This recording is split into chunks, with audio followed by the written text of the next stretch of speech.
All right, greetings, friends from around the country. Good morning to some, good afternoon to some. Thrilled that you're with us, and thrilled that so many of you chose to give this hour to this topic. We really think this and know this matters, and I'll articulate a little bit about why and what the road forward will look like. My name is Jon Huckins. I'm the co-founding director of Global Immersion, and we are a peacemaking training organization who's working with churches, nonprofits, academic institutions across our country to help them take seriously a theology and a practice for peace. Our big vision is to see the U.S. American church activated as an instrument of peace in our world, because it largely hasn't been. And as we look at the reality of our world and the divisive fear and rhetoric and polarizing partisanship, there's never been a more important moment for us as the church to actually roll up our sleeves and ask hard questions about what does it mean for us to be the work and witness of a God who waged peace in Jesus, and it was made real in resurrection. And what does it mean for us to understand the kingdom of God often is at odds or looks different than the kingdoms of this world. And so we want this space to be an opportunity to be a resource, both to build some understanding around this refugee reality, the executive order that came down a couple weeks ago, and also be a tangible way to give some nuts and bolts for how to respond. For us, as an organization, as a peacemaking training organization, we have a variety of initiatives that allow us to train individuals and churches for this work.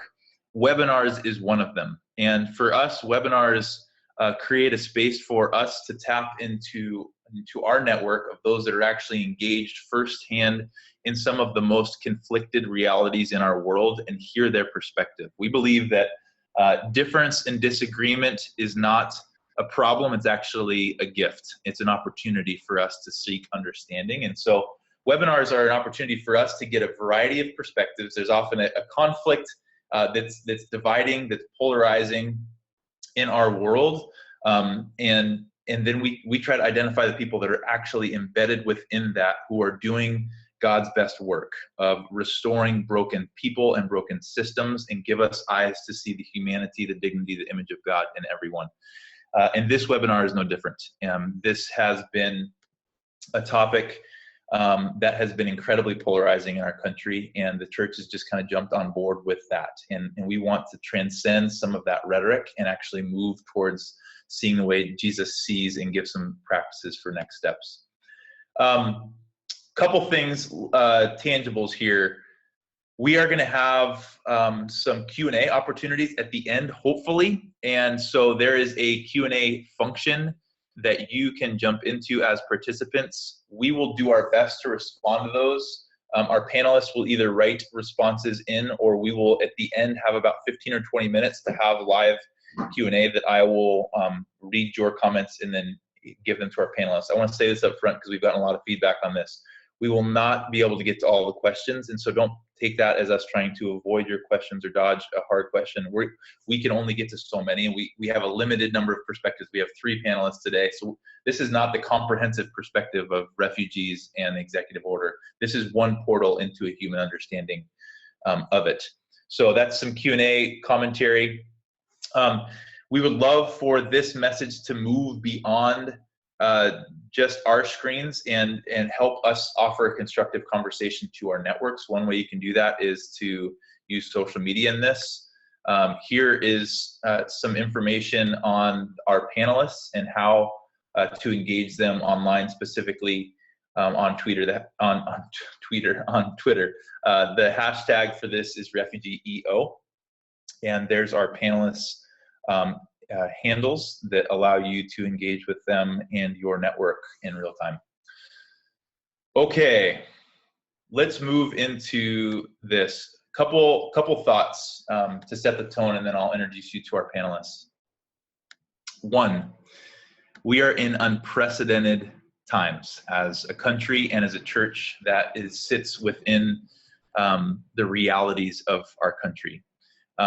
This refugee-related executive order which happened first a couple weeks ago with Trump, and then moved with President Trump, and then moved into the federal courts in Seattle. There was a temporary hold placed on it, and now it's actually being tried in a California court as we speak. And Jenny Yang, who's a policy expert, is going to get us up to speed on the implications of where we're at in that.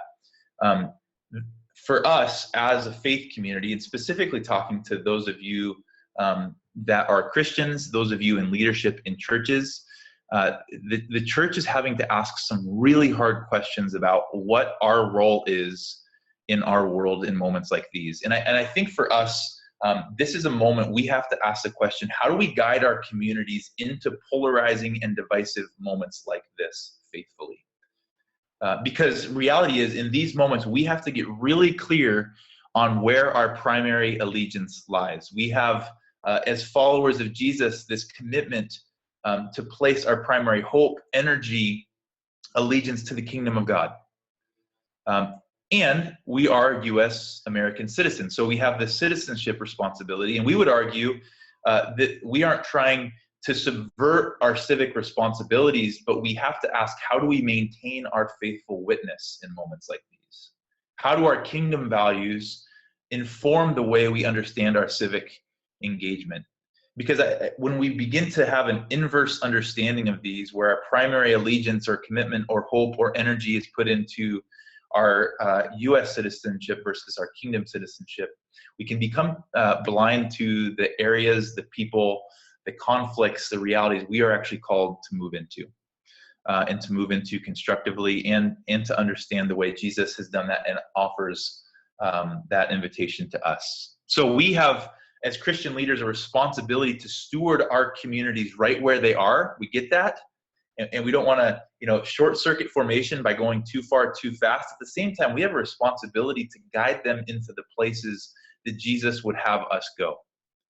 And so for you that are listening, that are Christian leaders responsible for communities, we want to invite you into a space of discernment. What does discernment look like in these moments to say, what is the journey that Jesus mandates our community be on behalf of the other, on behalf of the least of these, as Jesus often talked about and was himself? And what does prophetic provocation look like? How do we need to be prophetic such that we provoke a status quo? It's going to be uncomfortable. It's going to force our communities to ask questions about our primary allegiance to the kingdom of God or the kingdoms of this world. So what does discernment look like? What's a healthy prophetic word that provokes towards action and out of the status quo? And one other piece we would say to Christian leaders who are engaging this is, your leadership has to be informed by the refugee community itself. If we begin to talk about policy and begin to make these bold statements, whether it's via our Facebook feeds or our Twitter or our pulpits, and we don't know the people that are impacted, we begin to isolate ourselves from the very people we are called to accompany and walk alongside. And when we do that, we become more concerned about our arguments than the plight of very real human beings. In this moment, we have the luxury of sitting in this webinar and asking, how do we support a refugee community as refugees are physically suffering? And we're going to get to talk to Gazwan, who's going to give us a really clear picture of what that looks like, and Jamie, who's accompanying this community in Chicago. But this is not another thing for us to debate at 30,000 feet. This is a human reality. It has to be informed by human beings. We have a call. Like, this is a moment where our idolatry to security and safety is beginning to show itself in unhelpful ways. What does it mean for us to follow a Jesus who doesn't call us to be safe, but a Jesus who calls us to be faithful? And that faithfulness might lead to discomfort. It might lead to compromising our safety or security, but that's what it means to follow Jesus in our world. So we got some big questions. Does this policy, does President Trump and his work right now make us more safe? We'll talk to Jenny about that. How do we become both welcoming and secure, understanding our nation state reality? We get that, we hear that. Is race and religion playing a factor in some of these decisions that we're hearing and the policies that are being made? What does it mean to follow Jesus with creative love in our conflicted world, specifically related to the refugee reality and this executive order. So with that, some questions that'll seed this conversation, and we'll dig in as we go. I want to introduce you to Jenny Yang. She's a dear friend of ours, been a partner in this work with Global Immersion now for a number of years. She's a senior VP of public policy and advocacy at World Relief, which World Relief has done unbelievable work faithfully for years with the refugee community. She's a policy expert. And so, Jenny, thanks for being here with us. And we'll test out your internet and see if it holds up, and we can pivot if we have any issues. But I want to first ask the question to you. Help us understand what this executive order was, and what does it mean for refugees and immigrants? Sure. So thank you so much, Jon, for organizing this. What I want to do is talk a little bit about the details of the executive order, as well as what the federal courts are doing right now to determine whether or not it's within the president's authority to actually issue the executive order. But basically what the executive order does is that it suspends immigrants from 7 countries, that's Syria, Iraq, Iran, Somalia, Sudan, Libya, and Yemen, from coming into this country. And there was also a 120-day suspension on the refugee resettlement program. Now, after the executive order was issued, there were a couple exemptions to the executive order. So last week, the Department of Homeland Security said that if you're a green card holder, even if you're from those countries, you're still going to be allowed to come into this country.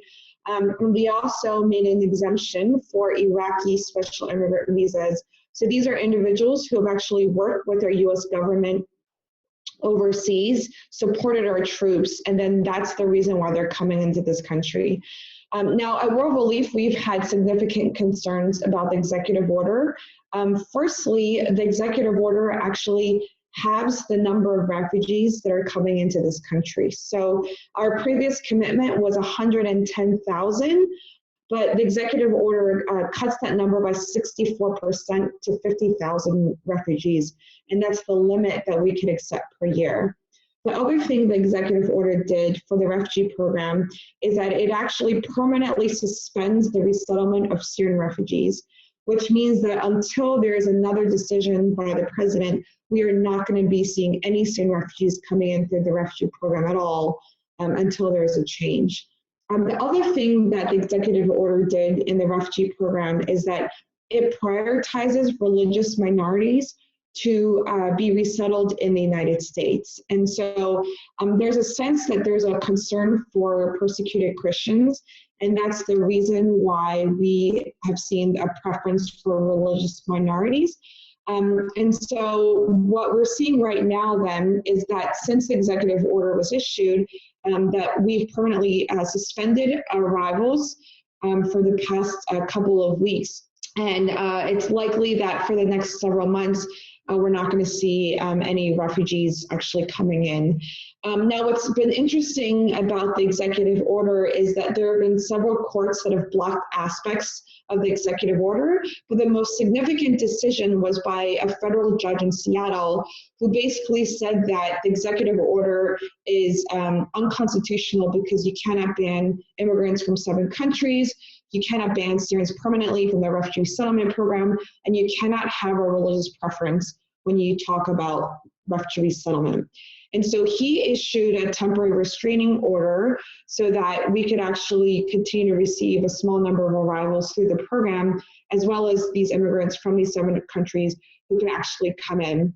Now, yesterday, that decision was, not yesterday, but over the past few days, that decision was appealed. Yesterday, there was a hearing in the 9th Circuit Court of Appeals where their 3-judge panel was deciding the limits of executive authority in determining what constitutes a national security threat, and whether or not the president has the authority within this executive order to actually limit the immigration as you've seen. So those arguments are still ongoing, and that decision is probably going to be made sometime this week. It was the state of Washington and Minnesota that's actually suing the administration over this executive order.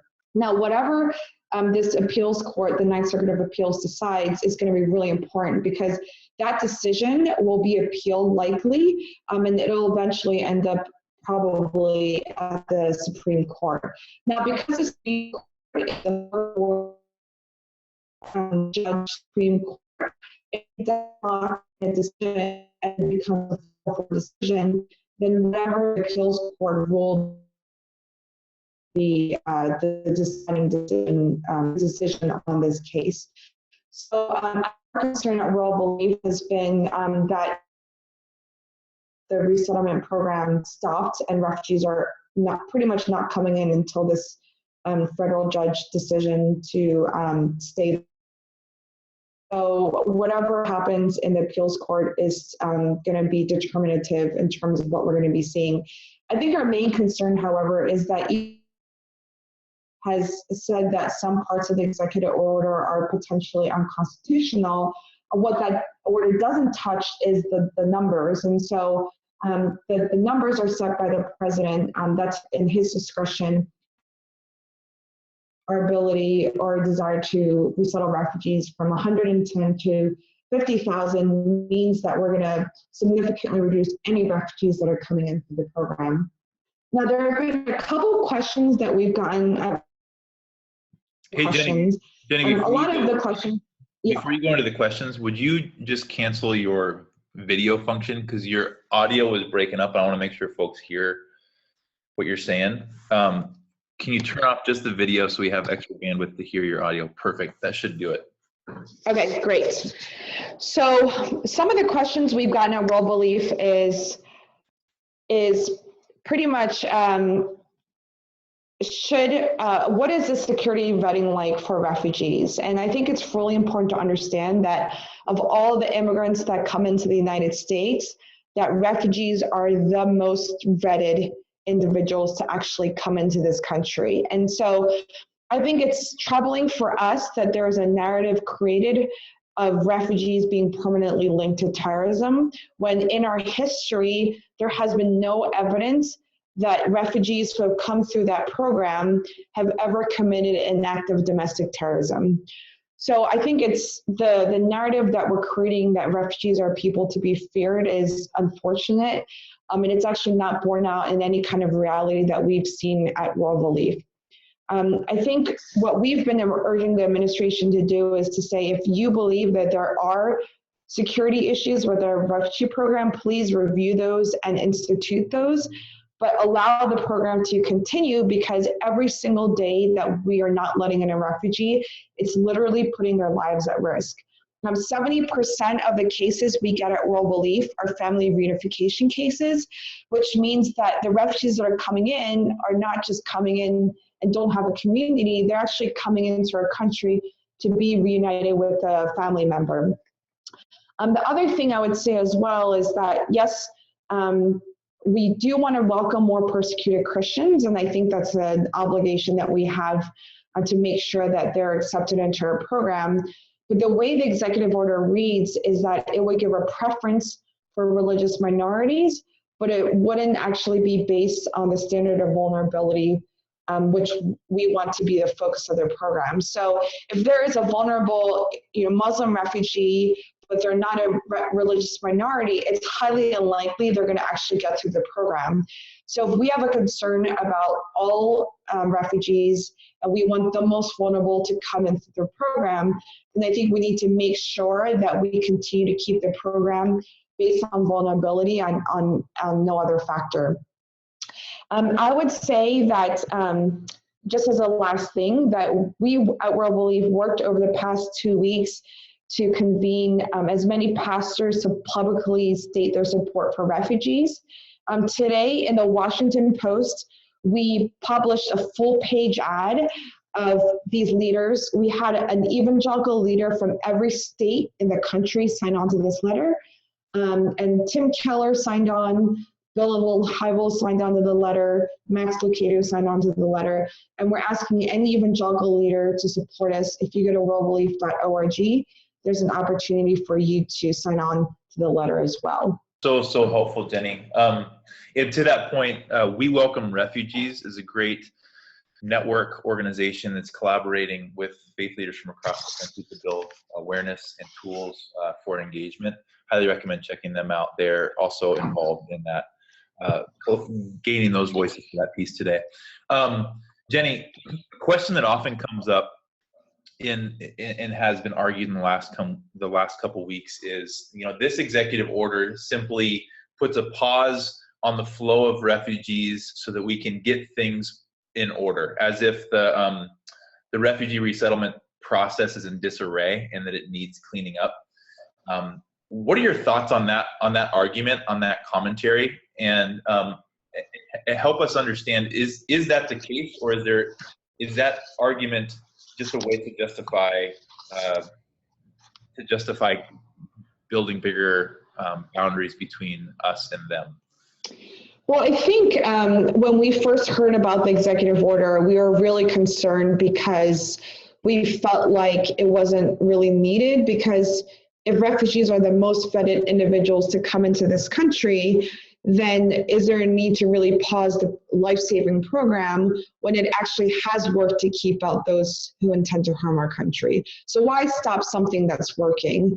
And we've also received the concern that, okay, this is just a temporary pause, so why are you making such a big deal out of it? If you read the executive order, it's not just a suspension of the program, it fundamentally alters what the program actually does.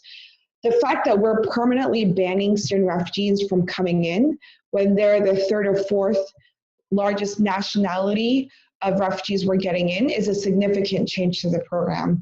The fact that we're not going to accept 110,000 refugees, but are going to only accept 50,000 is a significant change to the program. The fact that we're only going to be, we're preferencing religious minorities when there's other vulnerable refugees who are not religious minorities, we're not going to be able to come through the program, significantly changes the program. So we're not just talking about a temporary suspension, we're talking about a program that has fundamentally changed in its purpose. So that's, I think, why we have a lot of concerns about this program, and why we're asking evangelical leaders and others to continue raising our voices to say that we want to continue to welcome refugees, and we have the ability to do that. Beautiful. Thanks so much. Jenny, we'll come back to you in Q&A. There's already been some questions that have jumped into the Q&A function directed towards you. Those of you that are listening in, a couple things to keep in mind. The Q&A function is the best way to interact with panelists and for us to either ask those questions live or have them respond to them rather than the chat function. Also, there's been a bunch of questions coming in already about what are the tangible next steps there. World Relief, who Jenny works for, is an organization that's committed to resourcing you to those ends. So when we get to the Q&A, we'll get back to some of those. Also, everyone that's listening and everyone that is registered for this webinar is going to be getting a follow-up email with a recording of this and some very tangible next steps, both to build your awareness and to learn, and also to resource you with action. So, and it'll be linking to all of these panelists' information. So know that's coming. The next two panelists are really going to help us move towards an on-the-ground perspective and practice here in the States in regards to refugees. I want to introduce you to our second panelist here. Gazwan is in Dallas. He's a Dallas-based community organizer within the refugee community. He works closely with our colleagues at Seek the Peace in Dallas, Jason and Tess Clark. And he's an Iraqi himself who has fled as a refugee via Jordan and then been here in the States, and is not only a Muslim refugee himself, he works within that community and give us a grassroots perspective of what this executive order and this reality of the refugee plight, how that impacts him and his community. So Gazwan, thanks so much for jumping in with us. If you would just help us understand the journey that you've taken as an Iraqi in the midst of violence and then fleeing as a refugee who's ended up here in our country. Thank you so much, John, for organizing this. In 2005, I received a death threat message that threatening me and my family to leave the country of Iraq, and that was received by one of the sectarian militia there in Iraq. and they're stating that either you and your family leave the country, not move to a different area, or you will be facing your fate, of course, with my family. And what could be more serious than that? And of course, due to that thing, we fled our country of Iraq, moving to Jordan as a second temporary station to live in. To be resettled to a third country will be the final destination. And as refugees fleeing their own countries due to you know, the thing that experience themselves, the sectarian violence or the death threat, or kidnapping on one of their relatives or sons and or so that. So they move to a second country to enroll themselves in the UNHCR, United Nations High Commissioner for Refugees office, and then the process will start based on their narrative. And for me, it took 10 years to be approved by the DHS, between vetting and screening, medical screening and other stuff. So during those 10 years back in Jordan, so we had experienced a lot of challenges, of being refugees ourselves with the limited resources to the health system, the schooling system. Though, our kids were, joining the school, their public school, but it's still very limited. And, refugees are not allowed to work legally. That is based on the country law. UNHCR were providing, little money as a monthly assistance, not for all refugees there, but for, some of them who will be eligible and qualified for their own criteria.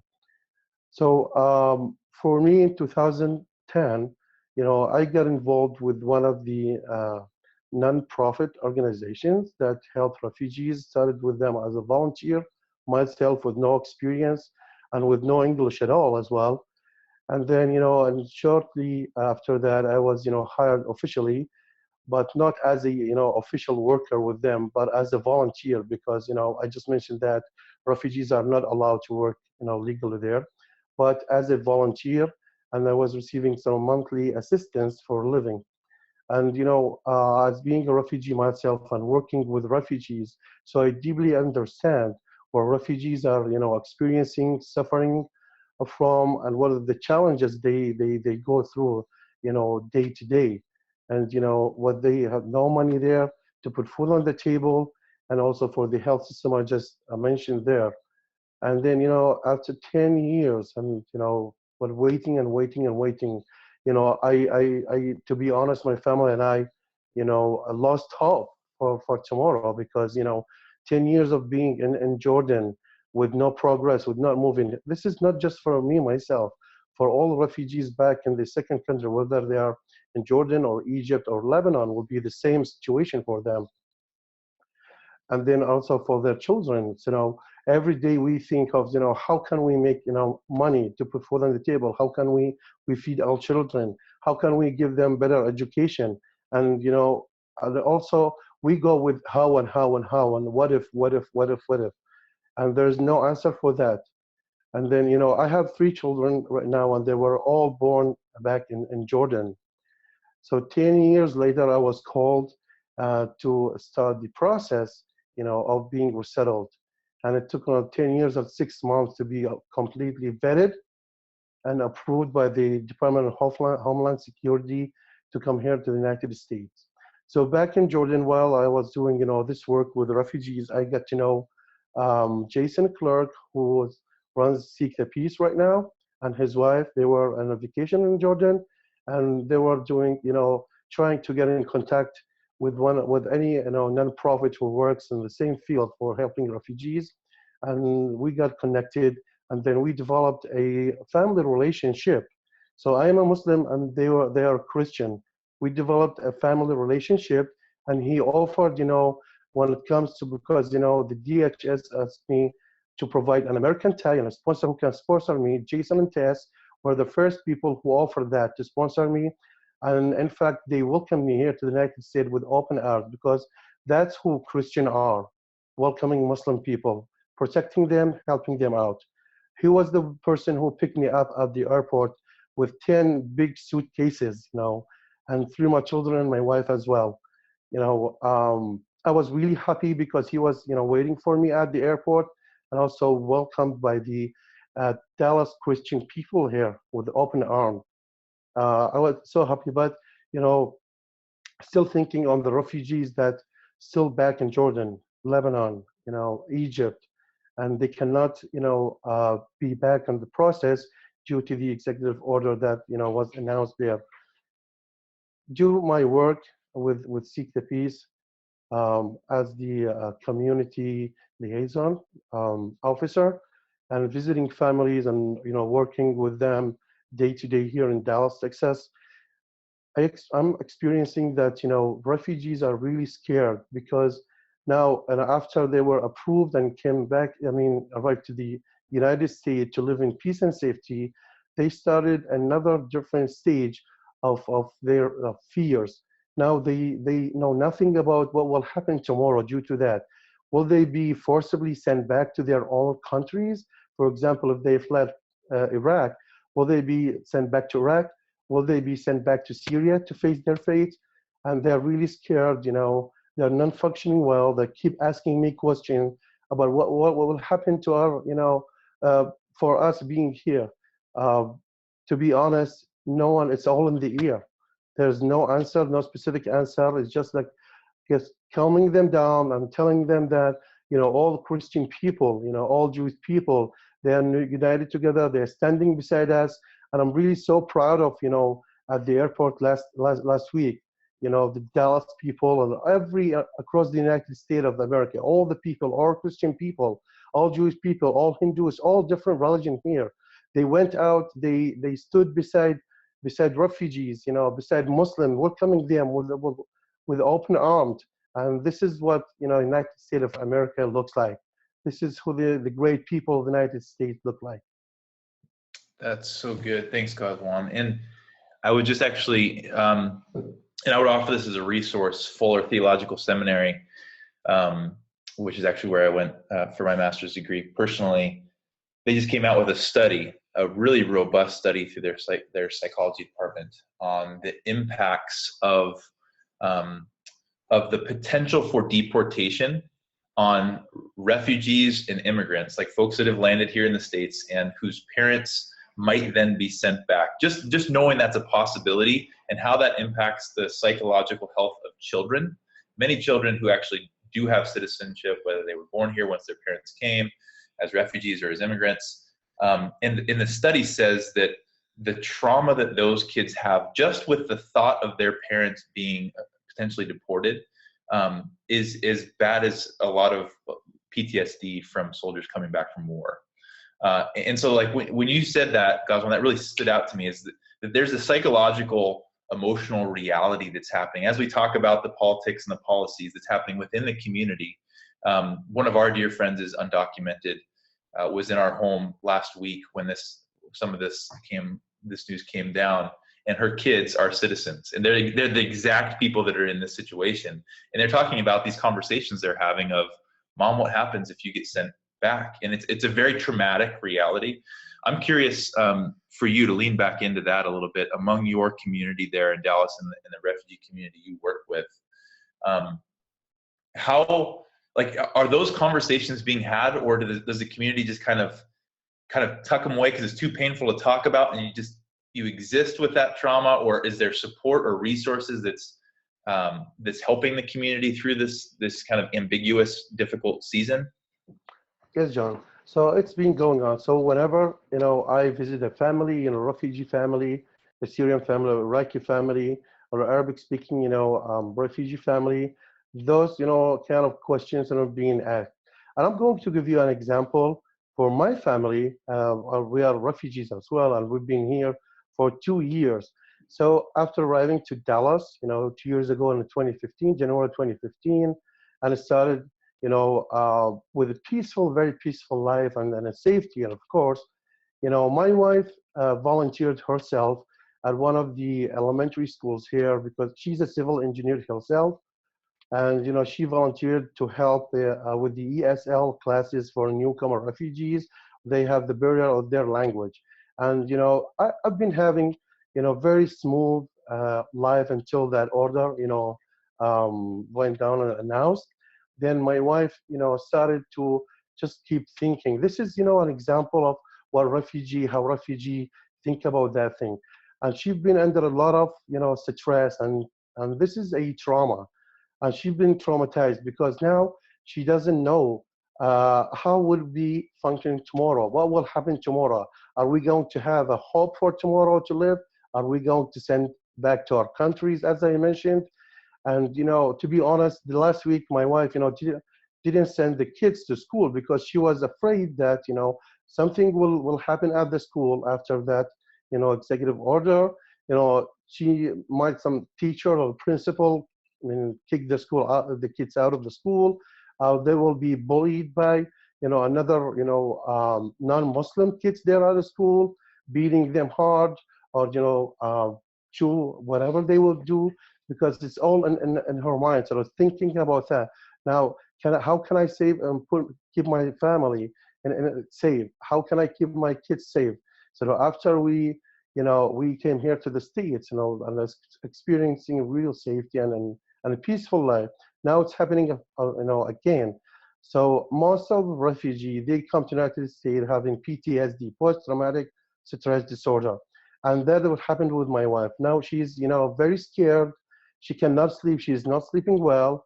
And to be honest, we are keeping her on a sleeping aid. And this has happened with a couple of families I've been visiting. And they're afraid to send their kids to school. They don't know what to do. They need any words, calming words, and anything that happens that it calm them. They can function well. They can, go to work. They can participate positively in the community here. So they are a lot of, under a lot of trauma. And for me as a refugee also myself, but I've been through this, this thing before, back in Jordan and dealing with refugees. What I've started to experience something called secondary trauma, because I'm dealing with my wife and I'm a refugee myself. So it's affecting me, impacting me negatively as well. So I don't know how to function well, what to answer refugees, how to take care of my wife and children. Do I have to just to sit at home and not leave home? Because, what if I was stopped by, immigration officer or a police officer, and then they will ask me about my status? I will tell them, well, this is my status. I may send to jail. This is what, how refugees are thinking about it, how they're, dealing with it day to day. We need something that to calm us down, to feel comfortable with, and, to continue our, peaceful life here in the States, because we are home. We are at our home, because the United States has become, the final and, main home for all refugees to live with you all guys in peace and safety. Yes, thank you, Ghazwan. And I think that's an important thing to note is refugees are not undocumented immigrants. Refugees have gone through the most robust vetting process of anyone that's coming to our country. And so I think that we can oftentimes, what you're saying, you are now part of our country. You have taken the journey that the country requires you take in light of our secure borders as a nation state. I'm talking about our role as both kingdom citizens and as American citizens. You guys have navigated that process. So refugees are here with that status. Two questions, if you would just hit on quickly, Ghazwan, before we go to Jamie. What are ways, there is this fear and this rhetoric around refugees that if we let in too many refugees, then we're going to expose ourselves to terror or whatever else it might be. What's something we misunderstand, specifically white American Christians? What's something we misunderstand about refugees, about who you are and what you care about? And what's one way that we can be allies? White Christians in general, how can we be allies to you? Thank you, John. Allow me to tell you this is a very short story about Christianity. Back in the old days, in the year 680, the first Muslims followers of Prophet Muhammad, peace be upon him, they were persecuted and discriminated against. And our Prophet Muhammad advised them to go to an area called Al-Aqsa, which is Abyssinia. because they told him that it has a king, a Christian king, that's a fair and compassionate and never tolerate injustice. You go to that king. Prophet Muhammad followers went to that king called King Negus, and they told him that we are here as refugees. We came to your kingdom as refugees. We are seeking peace and safety. The Christian king, King Negus, welcomed them with open arms, welcomed them to live with his kingdom in peace and safety, provided them with all what they need, allowed them to practice their religion.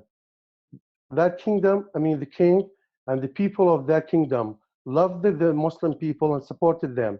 And this is who Christians are. Christians, being a great support to Muslim people because we are brothers. We all came from Adam and Eve. We love you guys. We love all the Christians. We love all Jewish. We are brothers and sisters. This is what we know about Christianity, the religion of peace, religion of justice, and you're doing that. So I've experienced that myself, last week at Dallas airport, and it continues. Standing for refugees, raising their voice, welcoming us, going to a mosque and, holding signs, refugees are welcome. Muslims are welcomed here in the country. We love Muslims. We are really brothers and sisters. I'm really so proud of all the Christian people around the United States and everywhere in this world. Thank you. Beautiful. Yes, as brothers and sisters of Father Abraham, that's always a hopeful reminder. So thank you for that. And let me transition here, and we have more and great questions coming in, and we're aware of that. And some are directed to Jenny, some Gazwan. But I want to turn to Jamie, who is a practitioner in Chicago. She actually lived in Jordan working with Questscope, who is one of the world's best nonprofits working with refugees on the ground. So she lived there. She also was actually on our team with Global Immersion for a time, and is now living in and among refugee community in Chicago, has an everyday job and life, but is accompanying this community in a way that directly impacts the way she views our policy and ultimately her understanding of what it means to follow Jesus in this moment. So Jamie, thanks for being with us, and want to toss some questions to you. And I want us to get really tangible on this as we kind of analyze your journey to make tangible decisions in your everyday life that impacts this community. What does it look like for you to tangibly build relationships and walk alongside refugees in your community? Thanks, John. To kind of get to the place where I am at now in Chicago, I want to go back and talk a little bit about my experience in Jordan, because that kind of happened unexpectedly on a brief visit, where my life was more or less upended by the hospitality and kindness that I saw and experienced in Jordan. And a year after my initial visit, I moved to Jordan to work for Questscope and began working with Syrians in the Zatari refugee camp. And it was there that I quickly realized almost immediately that the people that I was there to help were instead the community of friends and coworkers that would welcome me as a foreigner in a new home. And that shifted my perspective from this idea of charity to instead an idea of partnership, where I was able to meet the people I was working with outside of the label of refugee that they were living under, and instead were able to meet them by name as friends and coworkers who have an unprecedented strength and taught me so much about hope and resilience. So from that, it became my determination to want to uphold the dignity and strength and humanity of my friends and carry that over, especially after I moved back to the United States. So coming back to Chicago, I knew that I wanted to get connected with the refugee community here. And the initial way that I did that tangibly was by connecting and locating organizations in the area that were working with refugee resettlement and immigration advocacy. And once you open up that can of worms. You understand that there are many, many organizations doing this work that are integrally immersed in this community. And from there, I found an organization called Girl Forward that works with education for refugee girls in the Chicago area, and became a mentor for a 15-year-old Syrian girl who had just moved to the United States with her family and had been resettled here after 3 years in the process of vetting after living in a refugee camp in Lebanon. I met her and began mentoring her weekly, and quickly realized that this is not just an hour a week commitment or obligation, but this is a friendship, and this is a reciprocal relationship where just as I give to them, I receive back from them. And my experience with them quickly moved to not only being connected to her, but being connected to her family as a whole, and being intimately connected with them as friends.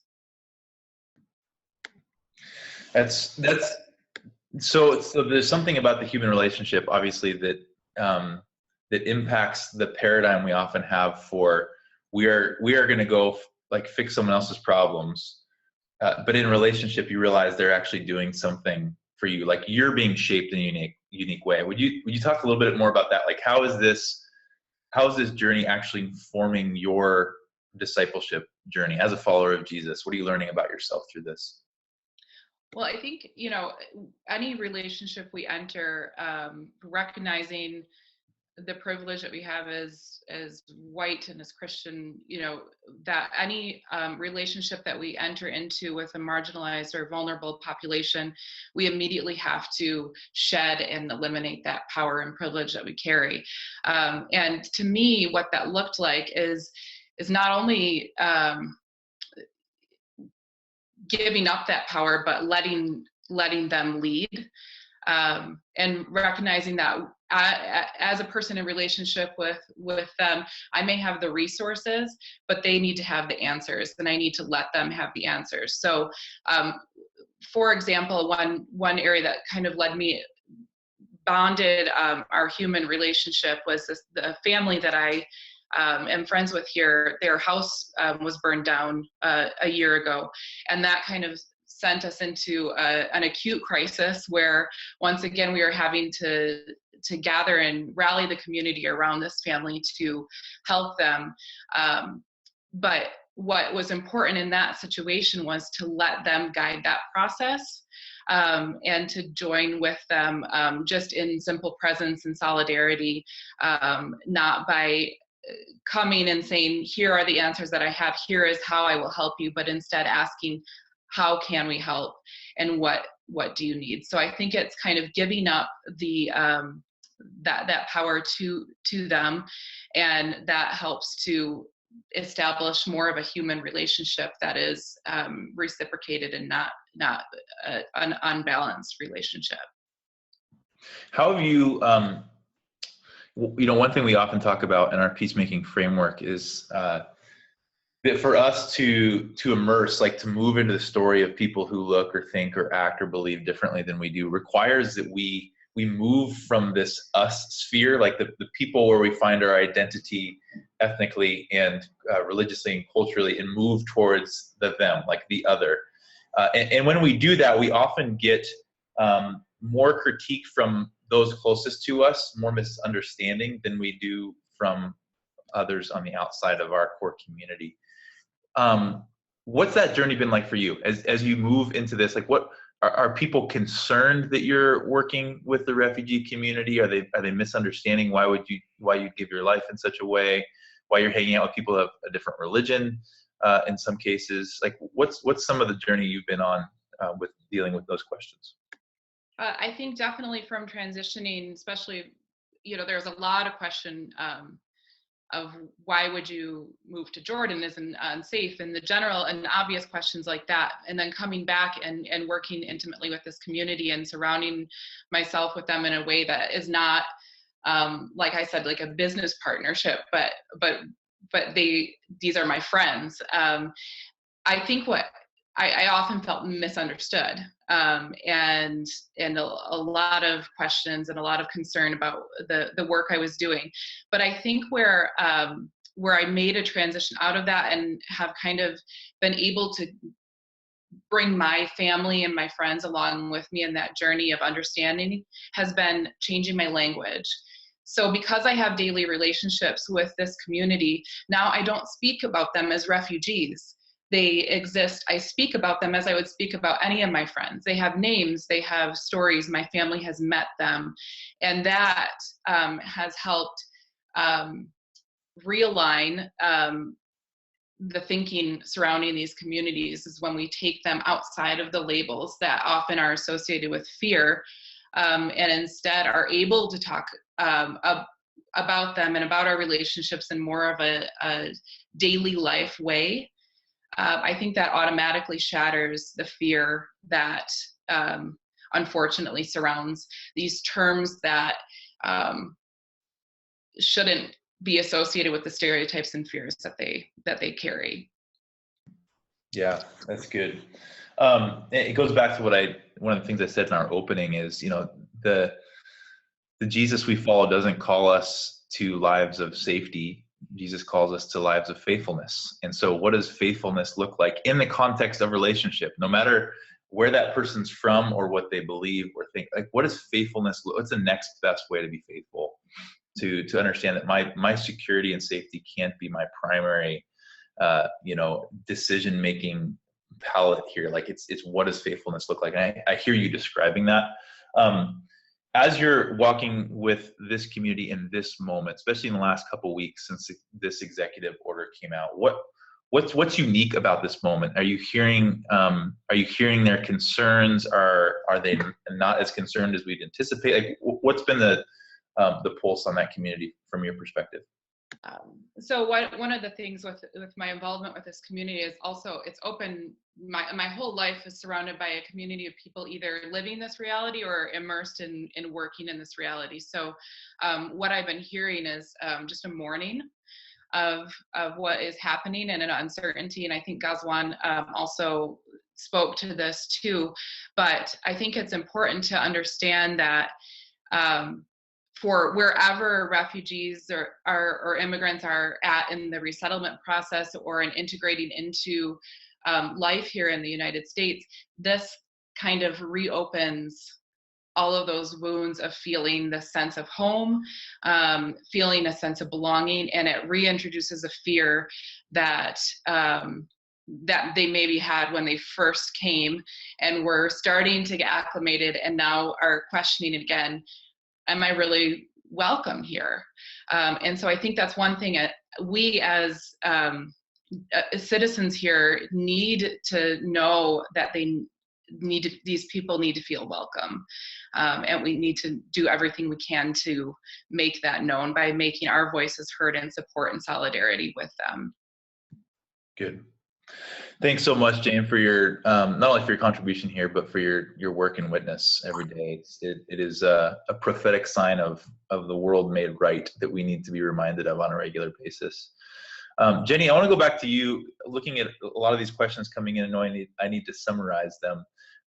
And also going back to one of the initial prompts that I set up at the beginning of the call, that for those of you that are listening that are Christians or Christian leaders and trying to figure out what's the next best step to guide my community into this in a way that stewards where we are at and also propels them into a way of life that Jesus is calling you to live into, that you have a responsibility to lean into this.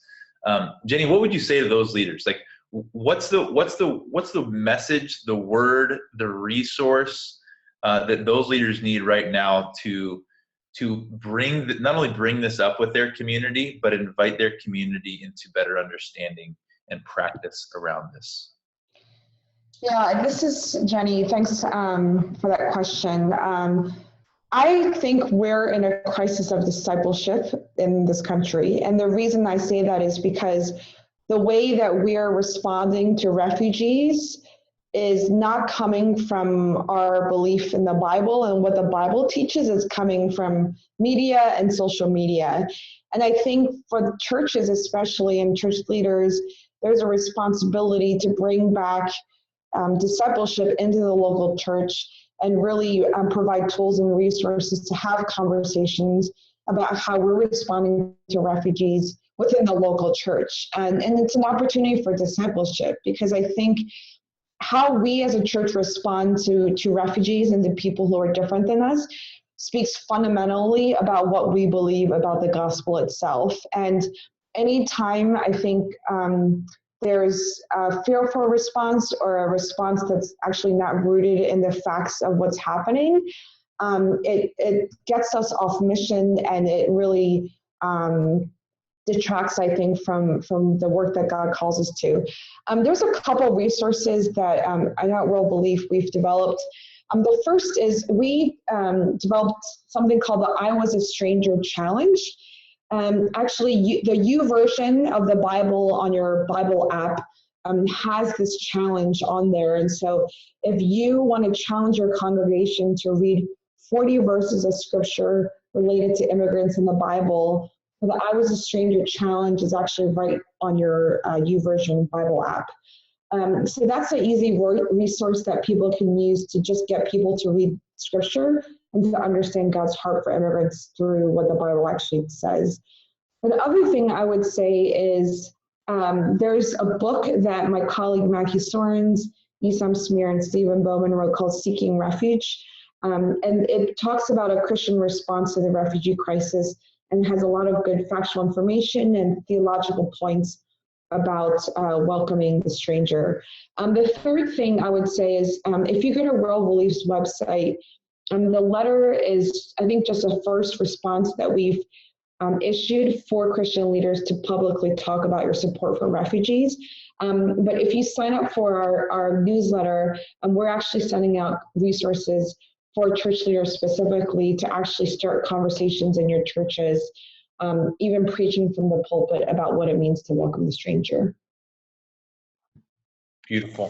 Thanks, Jenny. That's great. And some of those resources she mentioned will be included in your follow-up email. A couple other notes. The Fuller study that I mentioned about the psychological impact on U.S. citizen children, parents who may be deported, I dropped in the chat box.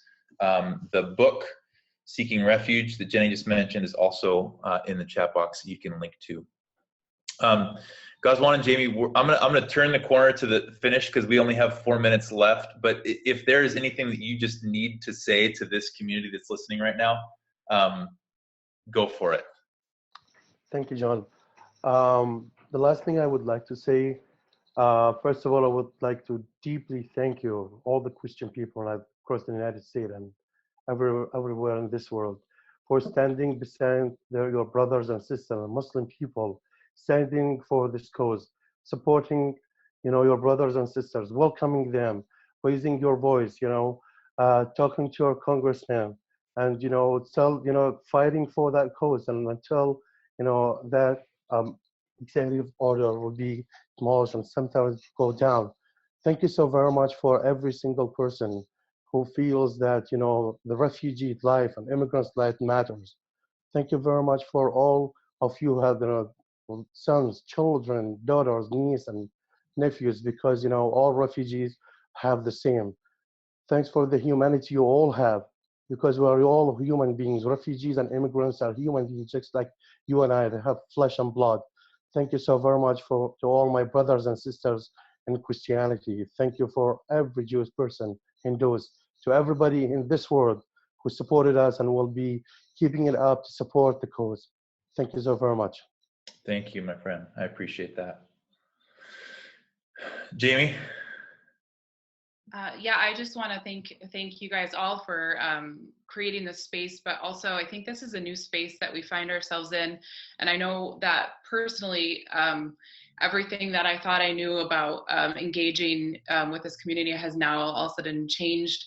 And I think we're all learning together and trying to figure out what we can do. But I am just really encouraged and hopeful by so many people who are getting out there and who are interested in getting involved and kind of getting off the couch and getting activated in this community. And I just think that really it's all about accompaniment and being present in these communities. It's not about token relationships. It's not about anything that gives us a pat on the back, but instead it's that we're all in this together, and that it's a partnership between everyone, regardless of religion or race, that we all need to band together in this moment to create unity and to be better and to do this work together. So good. Thanks, Jan.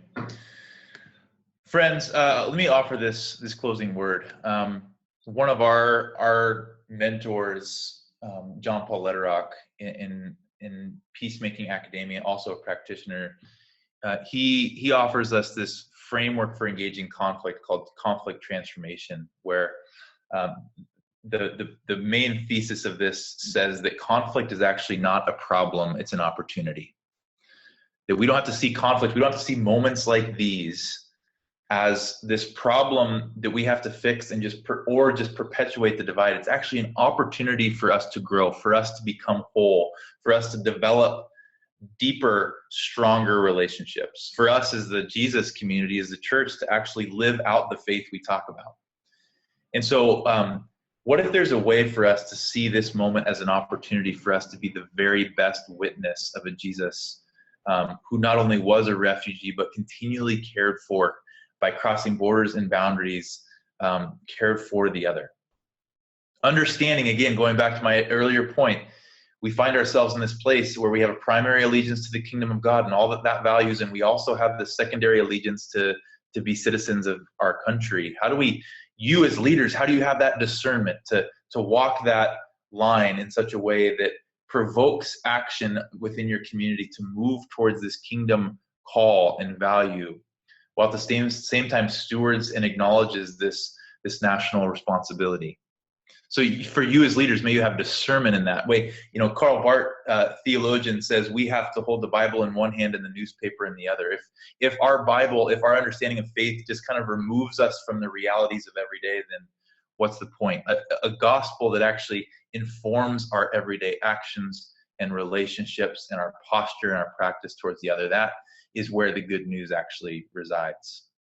And so for you, for us, may we take seriously this call to invite our communities into this reality. Our brothers and sisters in the refugee community need us to be present, to be awake, to be taking tangible practices to not only resource our learning and awareness, but move towards action. And may you not see this as a moment to subvert civic responsibility, but to ask hard questions of what it means to maintain your faithful witness as a follower of Jesus in this moment. And so we're gonna send this follow-up email with very tangible three ways that you can learn and you can grow in your awareness. You can invite your community into it, and 3 ways that you can act. One of the tangibles is to find a few people to watch this webinar with and wrestle with how this is going to impact your community. And so as we go forward, may you understand that relationships have to be the primary context with which you understand the gospel and our role in it, and then see in the face of the other. So I hope this has been a resourceful moment for you to be released as everyday peacemakers who actually make real the peace that was waged in Jesus as we live in today's world. So go in peace. Be the people who stand on behalf of those who need us in this moment. Thanks for joining.